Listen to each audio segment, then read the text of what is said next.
Welcome back to DCB's weekly college football recap. Ladies and gentlemen, boys and girls, it is that time of week again where we recap the week that was in college football, week 5 this past weekend, as well as look ahead to week 6 to see if there's any lines that are standing out and opportunities to take advantage of early in the week before those numbers shift. I should say up front that unless I specifically say I'm locking in a play on the day of this podcast, that everything I say about the week ahead is just a lean for the time being. There were actually a couple that I ended up flipping on and made a bad choice, especially in the Duke Syracuse game. I told you guys I really liked Duke in that spot and ended up flipping on that one, and that was a mistake. So hopefully you guys listened to what I said on the podcast on that one, but the finalized picks will always be made in our Saturday morning spaces at 10 a.m. Eastern Time live on Twitter. We go live for 2 hours and discuss the entire slate of games with a couple of co-hosts who also give great insights, so be sure to check us out over there. Let's jump right into the week 5 results though. Before the weekend, people were saying this is probably the slate of the year. We had a ton of very important matchups between high-profile teams. We're going to start, as always, though, by talking about the weekday matchups. There was one game on Thursday. This seems to be a pretty consistent scheduling thing that they're doing these days. One game on Thursday and then a couple appetizers on Friday as well. Unfortunately, this week, the Thursday game was not competitive whatsoever. There was a pretty tight spread on this game between Army and East Carolina, but ECU really just jumped all over them, taking a 21-0 lead in the first quarter and really looking dominant along the lines of scrimmage. They are clearly in a different tier compared to Army, and everything is still in front of this team in terms of their goals. They are just 3-2 on the season, but the two losses are both out of conference on the road by 7 points at North Carolina State, and then a game against BYU where I really thought they had a chance to spring the upset, but couldn't come through and make the key plays in that one. Still, those losses will not affect them in their American Conference title hopes, so they have a huge matchup coming up next off of a bye week this Saturday. They will then travel to Tulane on October 9th in what could be a preview of a conference title game. Friday night slate was absolutely incredible. All three of these games featured something that you wanted to have your TV on for. You had a double overtime game between Florida State and Virginia, where the Cavs come out on top as the home underdog in this one. Florida State was number 8 in the AP poll coming into this game, mostly because of that win against Alabama in week 1. Still think that's a very talented team, and I was actually impressed at the way that they responded several times throughout this game. They've got themselves a very special receiver and a transfer from USC, Deuce Robinson. He's 6'6" and has clearly improved his route running a lot this year. He had a monster game in this one, but still wasn't enough to overcome the Virginia ground game, as they were able to run for over 200 yards and were very persistent in continuing to run between the tackles. Jamari Taylor gets 27 carries in this one, and it was a perfect balanced offensive attack in this one as they put up 46 points. Chandler Morris did have some turnover issues, but did just enough to allow the Cavs to pull off this major upset win. They do have a tough turnaround spot that we'll talk about a little later in the show. Another game that ended up going to overtime was not one that you might have predicted before the game. This was a matchup of a 3-0 Houston team traveling to 0-4 Oregon State. The Cougars ended up rallying from a multi-possession deficit in the fourth quarter. Connor Wigman was very clutch, the quarterback for Houston in this one. Definitely some red flags coming out of this game, though. Houston has consistently struggled to start fast this season, especially offensively. The defense is carrying them so far. Houston is another team that has a difficult turnaround spot this week that we'll talk about when we preview week 6. The third and final game of the night was TCU traveling to Arizona State in what was a very nice Big 12 battle. TCU jumped out to a 17-0 lead in this one before Arizona State basically put the clamps down with their defense. It ended up winning this one 27-24 at home. Obviously, a tough loss for TCU, but they'll have plenty of chances to bounce back. Josh Hoover did throw two key interceptions in this game. As I said, I think it was mostly a defensive victory for the Sun Devils. They also held TCU to 10 total yards rushing in the entire game on 25 carries. So, got to find some more balance if you're the Horned Frogs.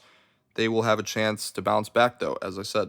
Jumping over to the main slate on Saturday, we obviously had two headliner games, both on at the exact same time in the night slate. The first one is one I have to address very directly, and that is Penn State losing at home to Oregon in double overtime. I want to start by giving some credit to Oregon and their coaching staff. They were very prepared for this game. Dante Moore, as a young quarterback, looked incredibly poised on the road, did not look intimidated whatsoever by the whiteout crowd at Penn State. Unfortunately, I can't spend too much time giving them credit because while they did dominate this game, it ended up going to double overtime, and Penn State had plenty of opportunities in front of them. Oregon only ended up going 6 of 18 on third down, so Penn State was able to force them into some tough situations, but then they let them convert 5 out of 7 on fourth down. Penn State only able to muster 276 total yards in this game, and the offense just looked as anemic as ever. They really are still not pushing the ball downfield, even though they upgraded their wide receiver room in the transfer portal. Drew Aller looks nervous back there in the pocket, and the offensive line did struggle to protect him, so it is understandable why he was a little antsy back there. They did not run the ball nearly as well as they did against Oregon in the Big Ten title game a season ago, and really this offense just doesn't look like it's improved much from a year ago. So as disappointing as it is, and as big of a hit that it will take to me financially, I think our Penn State futures are already on life support. They're going to have to find a way to go down to Columbus and beat Ohio State later this season, or I personally think James Franklin is out of a job. There's only so many years in a row that you can go with only beating up the cupcakes on your schedule and not being able to win a single big game. And when it comes down to it, they're going to have to win that one, or I really think his job is on the line. Even though he has obviously won a ton of games, he hasn't won the ones that matter. And that is really the only storyline that ultimately does matter out of this game. The other headliner in the night slate was, in my opinion, a better game. Alabama went into Athens, Georgia, and once again beat the Bulldogs. Kirby Smart falls to 1-7 in his career against Alabama, now 0-2 against Kalen DeBoer, so it wasn't just a Nick Saban problem, he's got an Alabama problem. It's very interesting because Georgia has been so dominant throughout his tenure against the rest of the country, even other very good teams. So for whatever reason, he just is unable to beat Alabama, but if we look at this game a little bit more deeply, Alabama won this game by using time of possession and ball control to their advantage. It was obviously big getting their starting running back, Jam Miller, back from injury, but they really didn't run the ball that effectively, just 3.1 yards per carry for the entire game.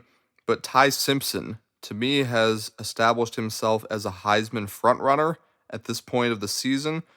He had some struggles against Florida State, but I thought most of that had to do with their lack of pass protection against that Florida State pass rush. He had a couple of easier opponents, obviously, to warm up against before playing this game on the road at Georgia, but looked phenomenal. Just poised in the pocket, very accurate. He's spinning the ball downfield, and Alabama's got an extremely dynamic group of receivers that are going to be very hard for any team to match up with this year. We know about Ryan Williams. We know about Jeremy Bernard at this point. But how about the Miami transfer, Isaiah Horton, with 65 yards and a touchdown in this one, plus the true freshman, Latsier Brooks. He has really burst onto the scene, made a couple of big catches in this one as well. So Alabama's offense looking up. And the defense really clamped down in the second half as well. Did give up some big plays in the run game, but really were able to limit Gunnar Stockton and the Georgia downfield passing game that we saw have a lot of success against Tennessee. So, some things to work on, certainly on both sides of the ball for each of these teams, but Georgia in particular, their defense doesn't seem to be a classic Kirby Smart defense. The pass rush is certainly not there at this point, and there are some holes in their secondary as well. So, Alabama was my preseason #1 team in the power rating, and I have a national title ticket with them. Felt dead after week 1 with Florida State, but they are very much alive in the national title picture, as is Georgia. This loss won't kill them too much, but I would say there is a lot more pressure now on the Texas and Ole Miss games, each of which they get at home, but got to win those now at this point. Some notable results from earlier in the day.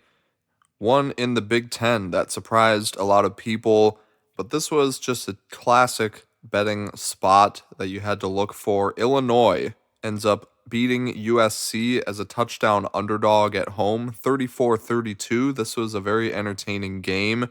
Illinois was coming off of a 63-10 loss to Indiana, and then Indiana actually turned around and struggled themselves this weekend as Illinois bounced back, beating a ranked team. So sometimes one game can be very deceiving. I do think Indiana is a better team than Illinois, but that margin definitely drove people to some more extreme takes on those two teams than probably was deserved.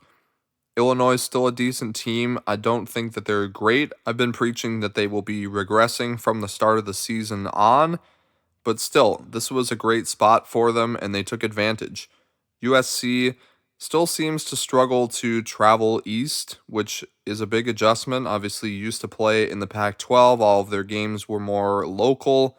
Now they have to travel across multiple time zones for most of their conference games, and it's certainly had a negative effect through about a year and a half's worth of games now. I still think USC has a lot more talent than Illinois, and I would favor them on a neutral field by a significant number tomorrow.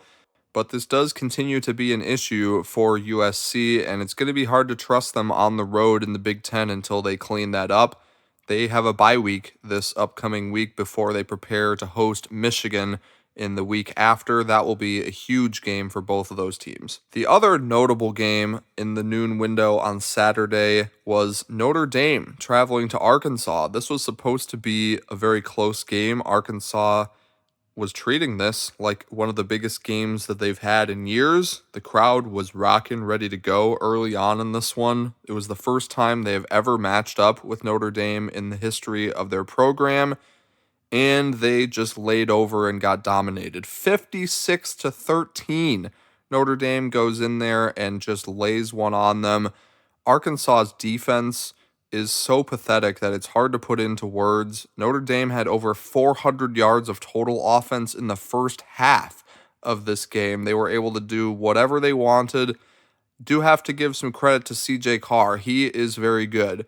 He had some bumps and bruises in the first two games against Miami and Texas A&M, two very athletic defenses, but ever since then he has been on point. Only a redshirt freshman, but I think next year we'll be looking at him as one of the favorites for the Heisman Trophy, and he's leading a very good offense right now. They've got obviously a tremendous pair of running backs with Jeremiah Love and Jadarian Price, and the wide receiver core is pretty underrated as well, highlighted by Virginia transfer Malachi Fields, who continues to get some big plays in seemingly every game so far this year. Arkansas actually turned around and fired their coach, Sam Pittman, after this game, so solid run for Pittman. His first couple of years at Arkansas, they really seem to be building something. Former offensive line coach, and certainly had them going in the trenches for a few years now, but the last couple of years, it's been really rough, and the defense continues to get worse and worse. The lack of tackling and physicality in that game was just embarrassing. So, had no choice really but to move on from the head coach, and we'll see where Arkansas goes from here. A game I mentioned at the top. I really thought that Syracuse would adjust well to losing their quarterback, Steve Angeli, for the season. It seemed like you could plug and play anybody virtually into this system and they would end up as a top 5 quarterback in the country. That's what Syracuse has been doing now, just plug and play transfer quarterbacks and they throw for 4,000 yards. But Ricky Collins certainly struggled in this one. The LSU transfer was the backup to Angeli and definitely was a big drop off in this one. Duke wins the game 38-3. They really established their ground game for the first time this season, made some changes. It seems like the backfield will now be split between the power back and Anderson Castle and the young guy, Nate Shepard, runs for 168 yards and 2 touchdowns in this game. Duke wins it going away and possibly reestablishes themselves as a contender in the ACC. Their 2 losses are both out of conference to Illinois and Tulane. A couple of other ACC games that were a little bit more chaotic. First of all, Georgia Tech was on upset alert all day against Wake Forest. They trailed from the second quarter onward and needed a last-second comeback in overtime to win this one. Wake Forest fails on a 2-point conversion. I completely respect the move in overtime after they matched the Georgia Tech touchdown. Ultimately lose this game by 1 point because of that failed 2-point, but as a program like Wake Forest facing a ranked team, I'd absolutely think that was the right move. They showed a lot of promise on offense in this game. You never really know what you're going to get from quarterback Robbie Ashford, but he was dynamic in the ground game alongside Damon Claiborne, who continues to be one of the most dynamic running backs in the ACC. If Wake Forest can continue to improve defensively, and their head coach is a defensive guy first, this could be a little bit of a sneaky team the second half of the season. Georgia Tech, though, just too reliant on their quarterback Haynes King to do everything for them right now. They need to find more ways to get their other playmakers involved and establish a real run game with their running backs again. Too much is being asked of Haynes King right now. 21 carries once again in this game. Georgia Tech needs more balance. Some other notable results. Louisville comes back from down 17-0 to win on the road at Pittsburgh.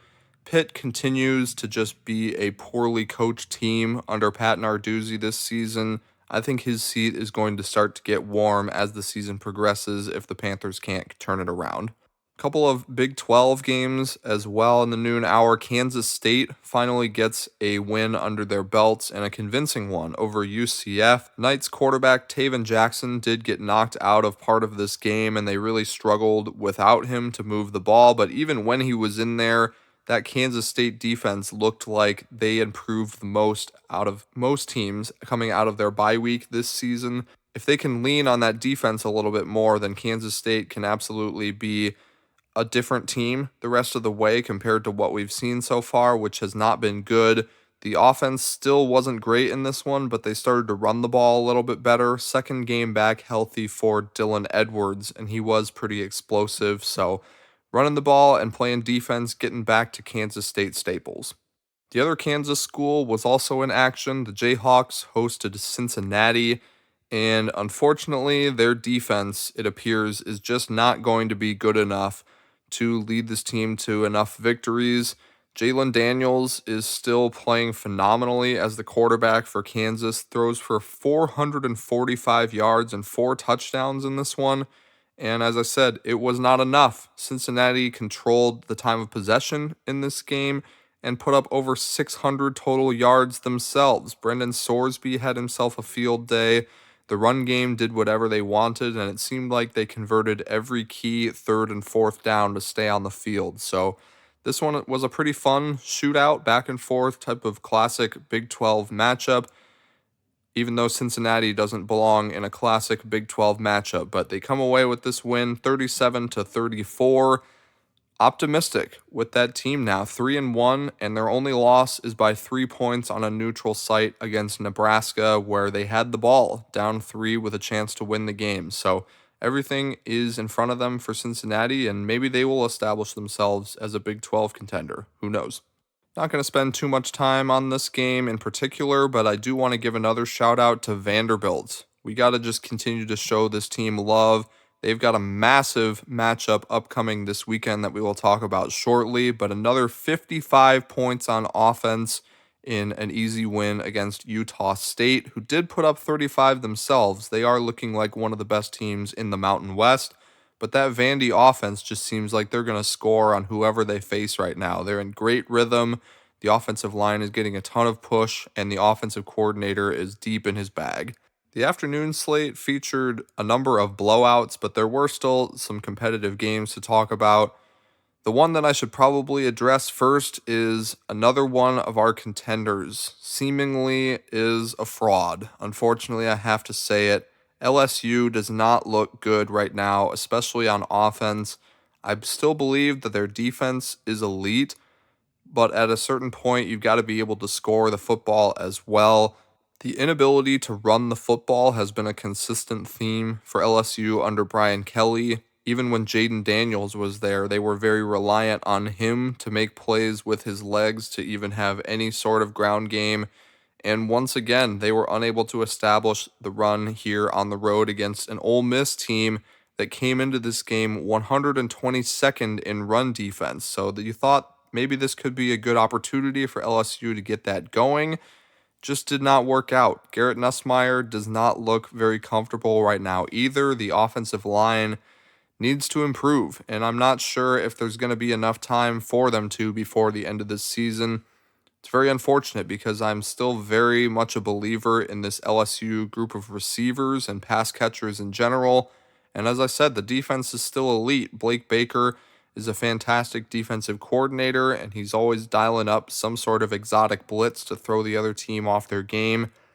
Ole Miss, though, they did look very solid in this game. Trinidad Chambliss continues to put up big numbers, throws for over 300. Once again, he's thrown for over 1,000 yards in 3 games. This is a Division II transfer that has just stepped in and become the lead dog in this Ole Miss offense. Did throw his first interception of the season, but once again, that was Blake Baker and the brilliance of that LSU defense, so I wouldn't fault him too much. Several weeks in a row now, I've given Ole Miss a significant upgrade in the power rating, and they will just continue to rise as long as they keep winning games. The other biggest game at 3:30, I would argue, was also in the SEC between Auburn and Texas A&M.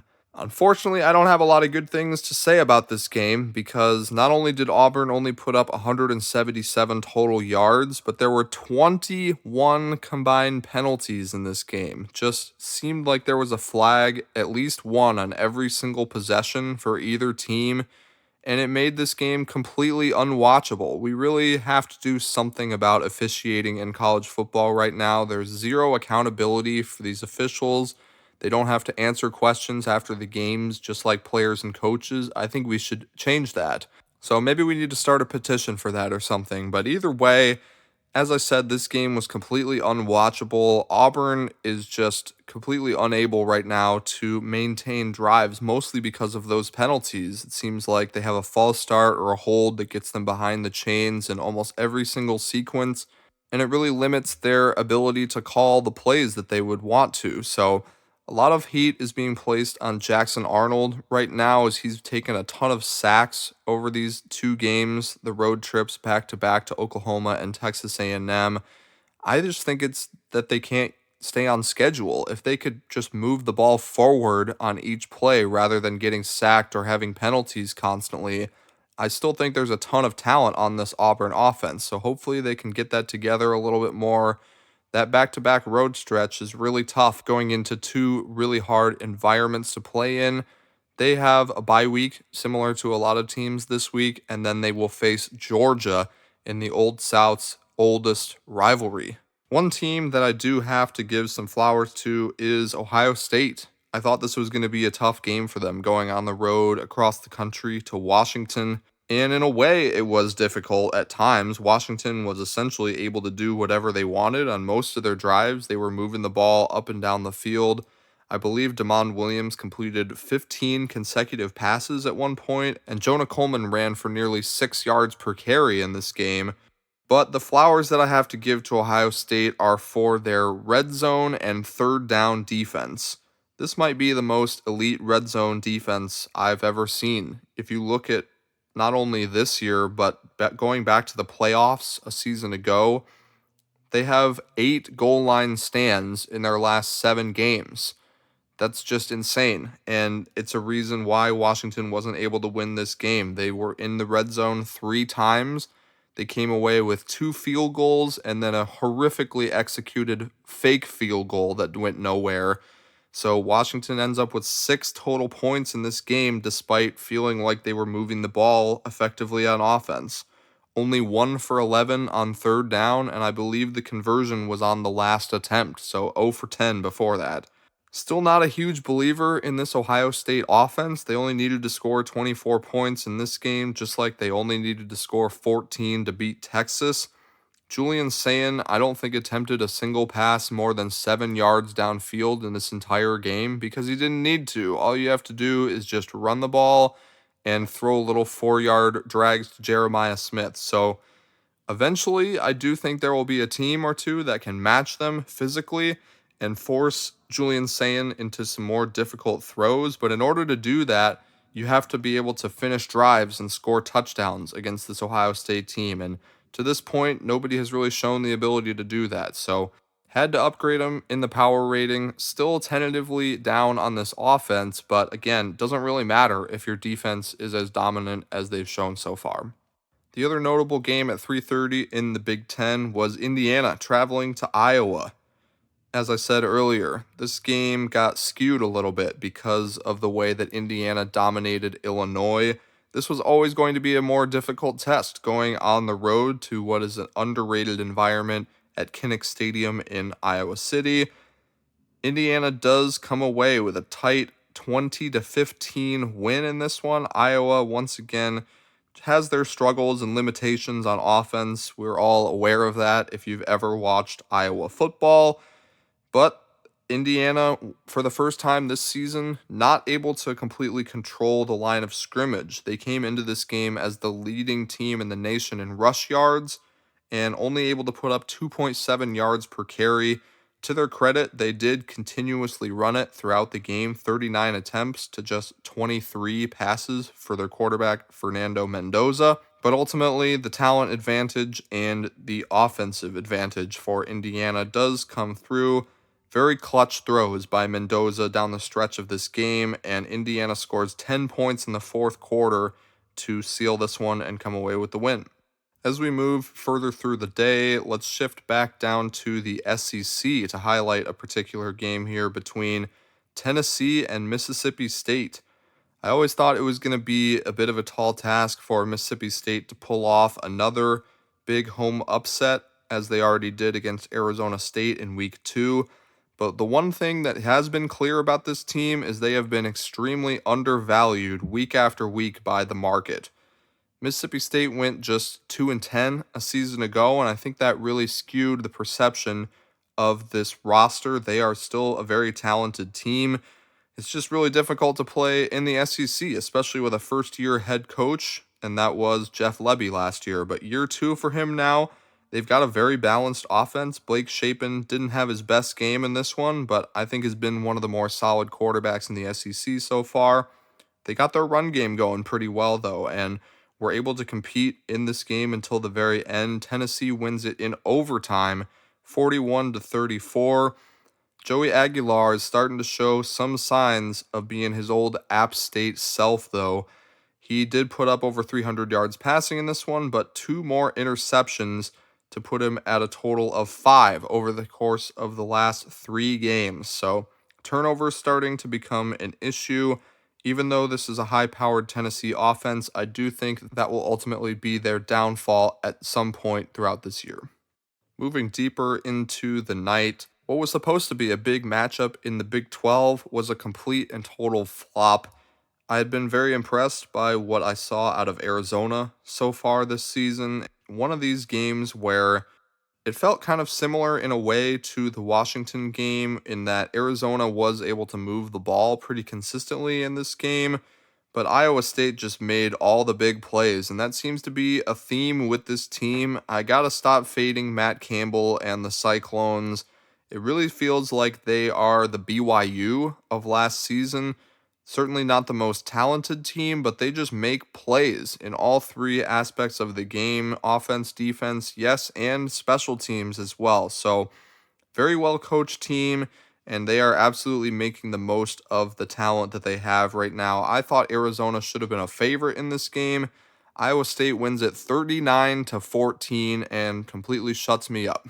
Another game I was very surprised by in the late window was South Carolina just really dominating Kentucky 35-13.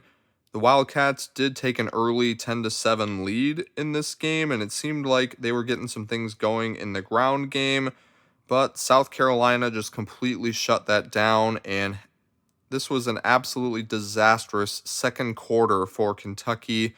They're breaking in a new young quarterback in redshirt freshman Cutter Boley. He played in limited action last year and started the Louisville game, but they began the season with seventh-year transfer Zach Calzada. He picked up a bit of an injury and wasn't playing great, so they decided to switch over to Boley. Had a great start against Eastern Michigan, but in this game, that second quarter really was hard to watch. He had two interceptions and a fumble lost within the span of 3 or 4 drives, and South Carolina was able to capitalize off of that, really take control of the game, and never look back. So, South Carolina still has a lot of limitations themselves on offense, but they just relentlessly pounded it on the ground in this game. 48 attempts to just 14 passes by Lenora Sellers. He has had to do way too much throughout most of his tenure there at South Carolina, so clearly they're trying to take a little bit of the weight off of his shoulders and provide some more balance around him. So I think this one probably has more to do with Kentucky just being really limited with their offense, but got to give some credit to South Carolina. Maybe upgrade them a little bit after this week. Tough turnaround going to Baton Rouge in 2 weeks. Last game of the night was in the Big 12 between BYU and Colorado.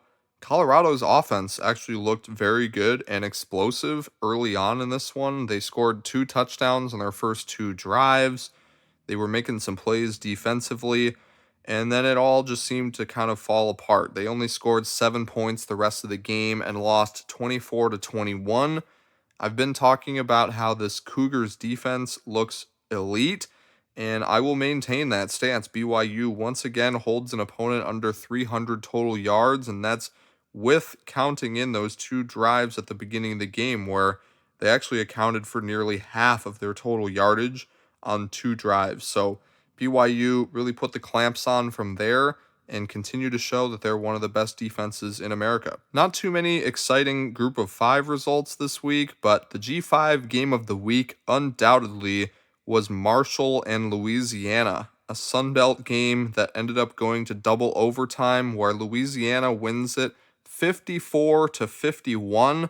They needed a furious comeback in the fourth quarter as well, outscoring Marshall 21-7 just to get it to the extra period, and then they win it going away with a touchdown after holding the Thundering Herd to a field goal in the second OT. So, big shout out to the Ragin' Cajuns. A little bit of a down year so far for them after being in the Sun Belt title game a year ago, but maybe this is a sign of things starting to turn back around for them this season.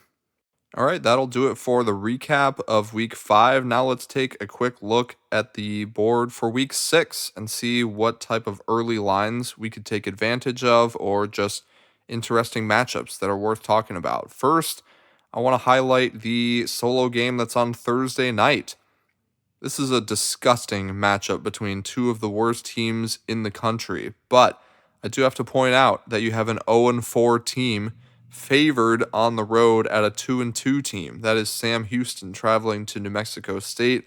I will be taking the Bearcats with a K to get their first win of the season. They've played a much more difficult schedule, including having to travel to Texas. New Mexico State's 2 wins are against Bryant and Tulsa in a game that they were very fortunate to win. So I will be on Sam Houston in this one on Thursday night. You guys can go ahead and lock that in early. If you can get -2.5, that's a good number to take for that game. On Friday night, there's another game I'll also be locking in early, also at -2.5, and that'll be Delaware against Western Kentucky. Western Kentucky's been one of the better programs in the group of 5 in recent years, but man, their defense is just terrible this season.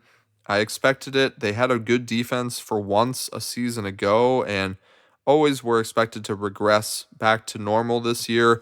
This is a back-to-back road spot for them after traveling to Missouri State. Now they got to play the other new team to Division 1, and that's Delaware, which arguably has looked like the best team in Conference USA so far. They'll be coming into this game off of a bye. Their only loss is on the road at Colorado in a game that had a very misleading final score. It was 31-7, but they actually outgained Colorado in total yardage. They fumbled at the 1 yard line, had some other tough breaks go against them in that game, but otherwise, this offense has shown a ton of promise for the Blue Hens, and even though they're ineligible to compete in the postseason this year, I think they could be your Conference USA winner. So give me the better team under a field goal at home here with Delaware. A potential live underdog, meaning a dog that can win outright in the early window on Saturday, is Purdue hosting Illinois. Illinois is one of these teams that's just going to do some zigging and zagging here with a big loss to Indiana. Then they come back with a big unexpected win against USC. I think we're going to see a big unexpected loss here against the Boilermakers. They are currently a 9.5-point favorite on the road. Illinois is. But once again, I think Purdue, very similar to Mississippi State, is very undervalued by the market so far this season just because they went 1-11 a year ago.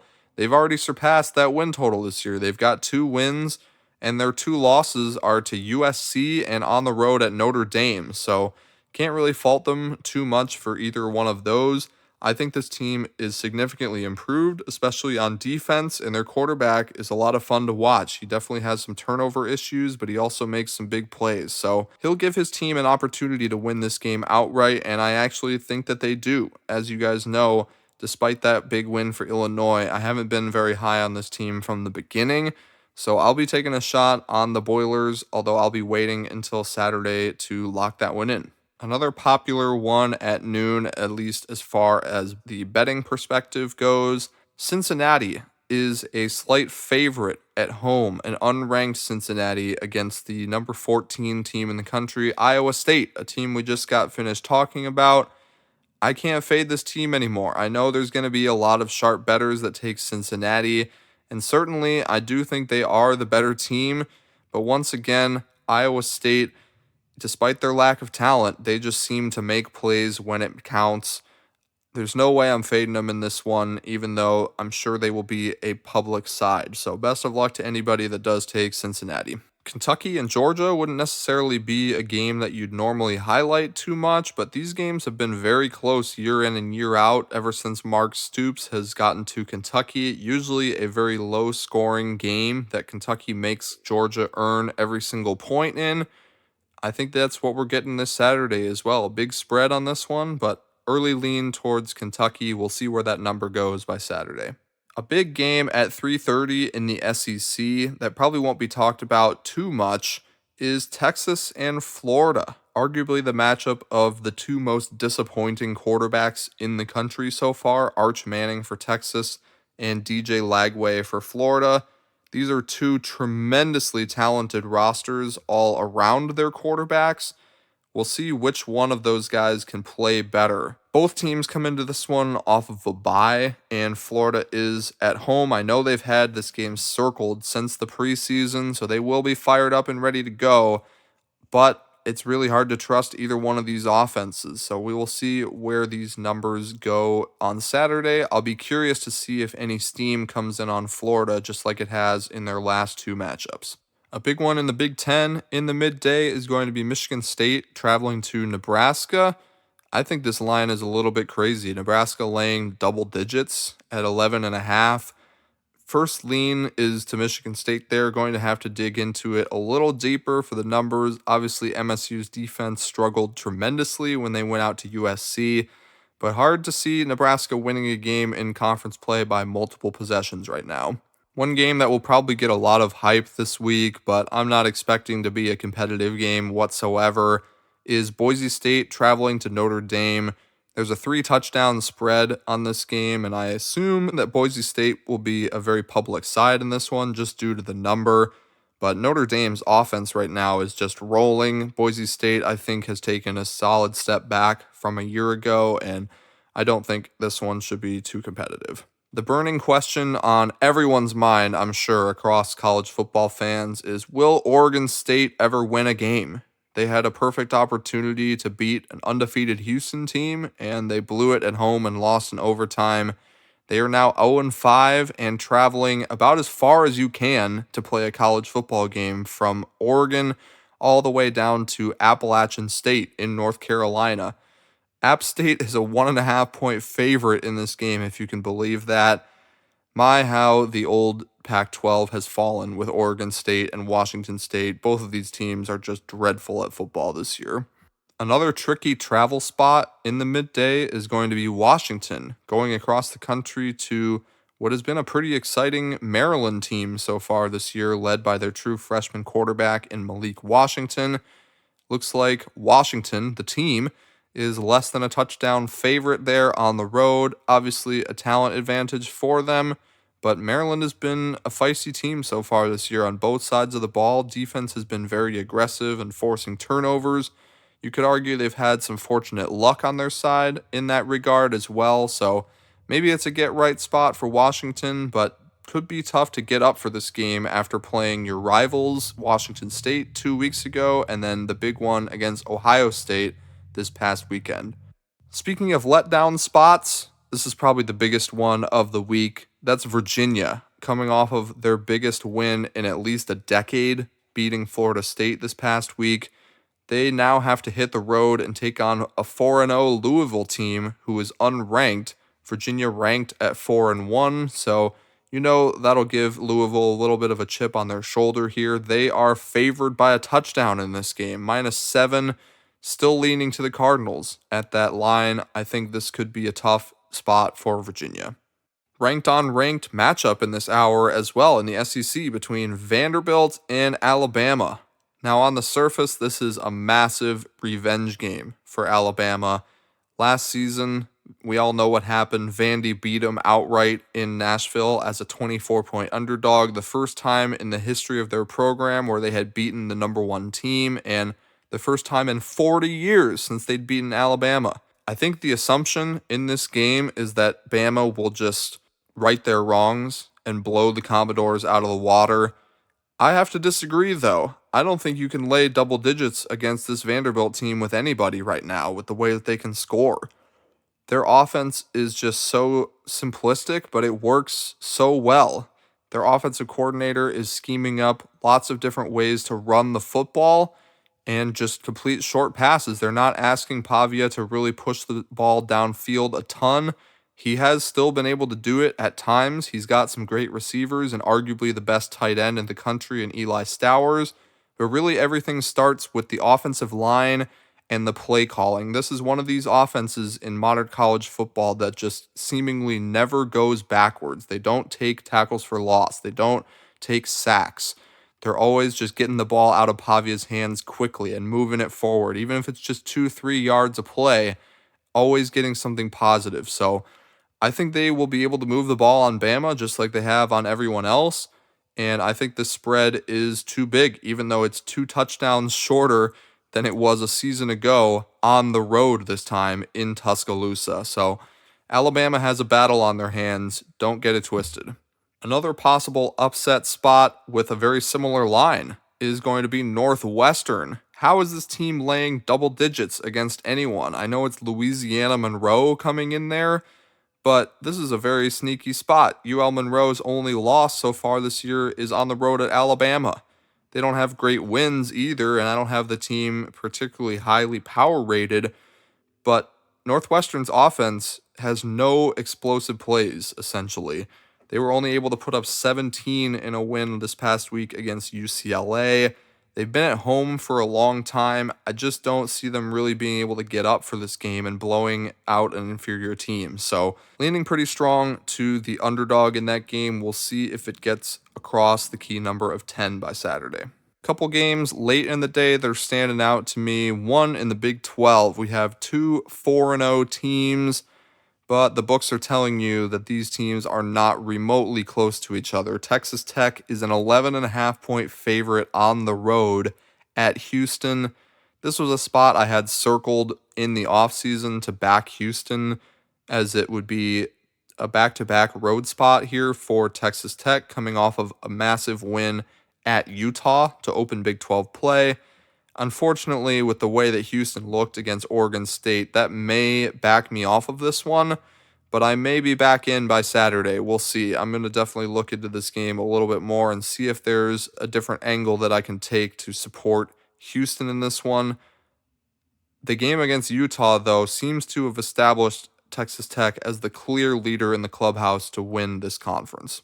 All right, save the best for last, but this is going to be my favorite spot, arguably of the season so far, maybe just this week, but certainly will be a big play for me. Florida State getting points at home against Miami. I love that they just lost to Virginia. It skews the public perception against this team a little bit. I still have full faith in Florida State. I think they were looking ahead to this game when they had to travel to Virginia and were not completely locked in. Not taking anything away from the Cavs win. They deserved it. But Florida State has had their eye on this game since last year. As we know, Florida State went 2-10 a season ago, and Miami was just one of many teams that were able to handle them. The final score was actually not as bad as I remember. It was just 36-14 Miami, but still a blowout there. Florida State is going to be in revenge mode here in what is their biggest game of the season. Miami already took care of one of their rivals at home in Florida, but this is the first time that they will be hitting the road all season. Give me the Noles outright in this game. I will be hammering the plus whatever number it is. It opened at 7.5. It's already all the way down to 4.5. I would expect it probably closes near 3 by kickoff, but I don't really care what the number is here. Florida State's winning this game. All right, there you have it. There is the recap for week 5 and a little look ahead to week 6. If you want a more detailed breakdown of all of these games, be sure to join us on Twitter live at 10 a.m. every Saturday. That is Eastern Time. Lots of good stuff in there every Saturday. We hope that you will join us there. But for now, everybody enjoy the rest of your day.